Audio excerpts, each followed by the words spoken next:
Hello, brothers and sisters and Heart Dwells family. This wouldn't be Lent without lessons on humility and the Lord exposing my faults again. A situation happened a few days ago where I got a text from a soul correcting me on something they thought I did and didn't do well. I was having a wonderful day and their comment pierced my heart. I could feel anger rising up as I badly wanted to defend myself and correct them. I fought with sending a response back, deleted some of it, but still sent a message, attempting to defend myself. Then it began a few minutes of text going back and forth as anger continued to rise up in my heart at the comment. I finally realized it was going nowhere. I apologized for the error, although I wasn't sincere because I was brooding, and I've had past injuries with the soul doing this before. I decided to end it on a positive note, telling the soul how much I appreciated her for all she did. I patted myself on the back thinking, whew, okay, I did good. I didn't go there. But the next few days afterwards, thoughts would randomly hit my heart about the offense every time I would get a text from her. I could feel the irritation in my heart and wanting to be cold in my affection. Uh-oh. I was brooding. As I tried to cast these thoughts down, it was too late. It had entered my heart, and I found myself at making arguments against the things she said and defending myself in my heart. Has anyone ever done that? My goodness. I've been here before with so many other situations with different souls. One time, the Lord interrupted my thoughts when I was going back and forth reasoning and defending myself after an accusation from a dear friend, and he said, "Stop. You're arguing with a demon." You know, the dialogue in your head goes, I can't believe they said that. And do they know that this and this? And they have no idea what they're talking about. And how many times have they... And on as the demons just feed you all of these arguments in your head. And you fall for it every time. Well, at least I do. I thought I put this behind me until I was doing a message last night and my heart started hurting. I got gossiped twice in the Bible promises. Leviticus 19:16. Do not go around saying things that hurt your people. Do not do things against the life of your neighbor. I am the Lord. Ouch, I thought, Lord, I haven't gossiped about anyone. Then I thought for a minute and wondered, could it be the thoughts I've had in my heart lately against the soul? I asked the Lord and got fruitfulness. I thought, really? Okay, Lord, and repented.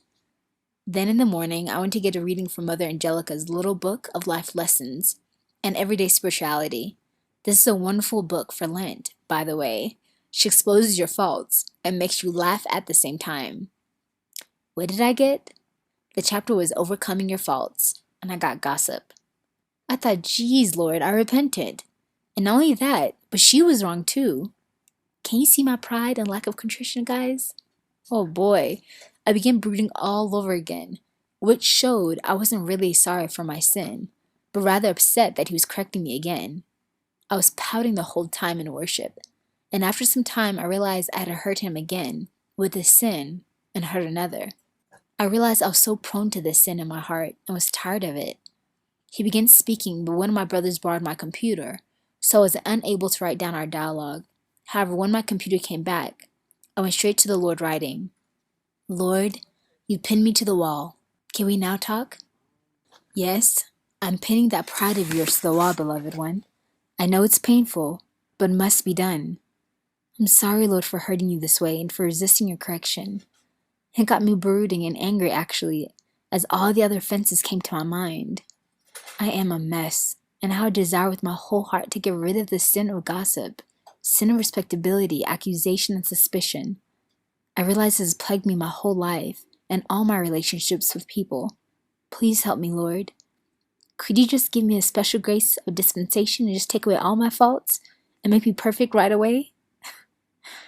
I could, but what fun would that be? As he chuckled. It would be wonderful for me, Lord. You think it would be, but I'm making you to be an overcomer, beloved, so you can teach others how to overcome their faults as well. Sanctification is a process. Plus, it allows you to really see my mercy in your life. And as you come to lean on my mercy more and more, the more I show you your wretchedness. I am pinning that soul's pride as well. She's a wonderful instrument of sanctification for you. I couldn't have chosen better. He laughed. And I looked at him and said, Lord, you always find this amusing, don't you? No, beloved. I just love to see you smile when you're pouting. On a serious note, I know the sting of criticism and accusation hurts. She continues to grow leaps and bounds in virtue. However, that is a fault of hers that I will use you to help her work on. I'm working with her now to bring conviction and to show her a better way of sharing her feelings, letting go of judgments and the way she perceives things should be, and rather covering someone else's faults in love. Charity covers a multitude of sins, and you and her will both learn that. The same faults you judge someone with is many times the same faults you have. Do you not get frustrated when things are not done in a certain way? Do you see how with your children, many faults in your character that has been corrected by Mother Claire has shown up in them? Why? To teach you real patience and compassion as well, not only with yourself, but with others. It is so true. Here in the community, one of my many weaknesses is that I tend to do things fast, which causes me to be careless and do things sloppy. I hate that. And even when I focus and try, I still end up doing something amiss. It's quite sad, really. Mother Claire said once, maybe this is a cross Lord will give you to plague you your whole life. Well, one of the girls on our team had the same issue. I've noticed some of the videos are not edited well, so we have to go back and redo it. I found myself frustrated by thinking, this is how Mother Claire felt about me. I corrected her, but encouraged her that I have the same struggle. And would you know it, 2 days later, I decided to edit my own video and did a sloppy job as well. After posting it, I had to re-edit it. All I could do was laugh, as I saw my faults so blatantly before me, even in my correction of another.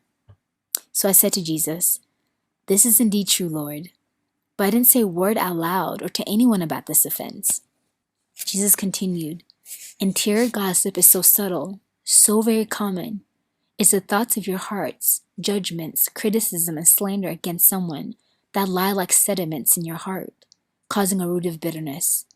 If you don't catch it quick enough, brooding begets gossip, and gossip begets resentment. Then a seed of bitterness lands. That is what you feel in your heart right now.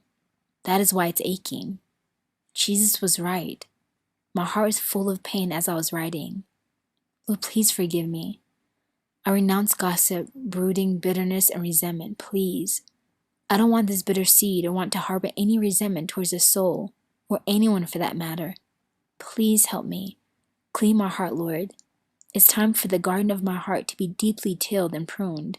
I'm tired of myself and self-love. Jesus responded, I'm here to help, beloved little one, and that is the process that will take place this Lent. There's so many layers in your heart that need to be purified, and it's a delicate process. Your hearts are like onions. I do one layer at a time, gently, yet very intently. You're not the only one who suffers from this, and that is why I've brought it up to you so firmly so it can be addressed to all my brides. All of heaven, my beloved brides, hear every thought of your heart, said or unsaid. Gossip of one's neighbor is the most abhorrent to us. When you judge a soul, criticize or slander them in your heart, that is gossip before me in all of heaven. I am doing a deep work in all my brides because I want you to have a purified interior life. That has not been taught in my church at all.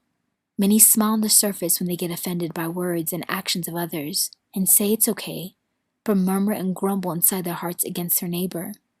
And many more times grow cold in charity towards them because of the offense. So you distance yourself as the aversion for your brother or sister grows as you begin to avoid them at every turn.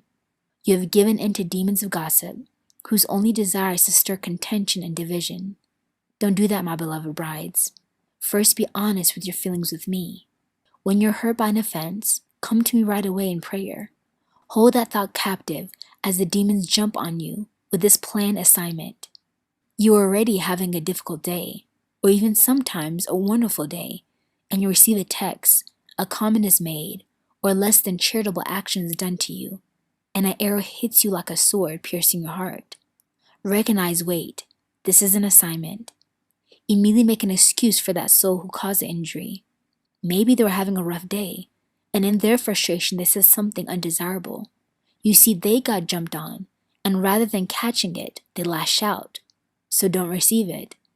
Cover them with charity and reject any attempt Satan uses to bring you down and to bring the soul down in your thoughts and in your heart. Furthermore, do not murmur or complain about the trials that I allow. Many times, my brides, you'll be trampled underfoot with words and actions from those you love. That goes especially for you, my little one. I want you to be that tiny hidden violet in my garden that is so small and hidden, so easily overlooked, dismissed, and disregarded by the eyes of men, that gives off the sweet fragrance of forgiveness every time it's stepped on. Do not get upset when your honor is stripped and you feel disrespected. Remember, I've made you the least of all. True humility is not offended when it is tried by a superior, a holy man, an unjust man, or an inferior. True humility submits itself to every blow and chisel from the Father's hand for pruning. And at this time, guys, I began burping at this point. I knew the Lord was delivering me from all the seeds of my heart. Thank you, Lord. Wow. My heart feels so much better. Thank you for your great mercy towards me. Man, I'm a hot mess. But you're my hot mess, remember? Lovingly he smiled. You're a great example to so many of your nothingness, and my great mercy towards any soul who admits their faults, embraces their weakness, and overcomes when they fall. So dust yourself off, beloved little one. Give this soul a big kiss and a hug for paving your way to heaven. I begin to laugh. And pray for them, just as they pray for you, that you both will walk hand in hand into the mission I've called you for, covering each other, making excuses for one another, and always thinking the best of their motivations. That goes not only for them, but for all relationships I've entrusted to you. Go now, my beloved bride. Allow me to purify the interior life of your heart. And that was the end of Jesus' message. Hey family, our donations are really low. If you'd please think of us this month. We're needing funds for the Light from Light event coming up May 7th, and also for evangelism packet Mother Claire is having us create, which includes still small voice journals, 3 books we have put together, and goodie bags for the event. Whatever amount given to us would be greatly appreciated. Thank you for your generosity.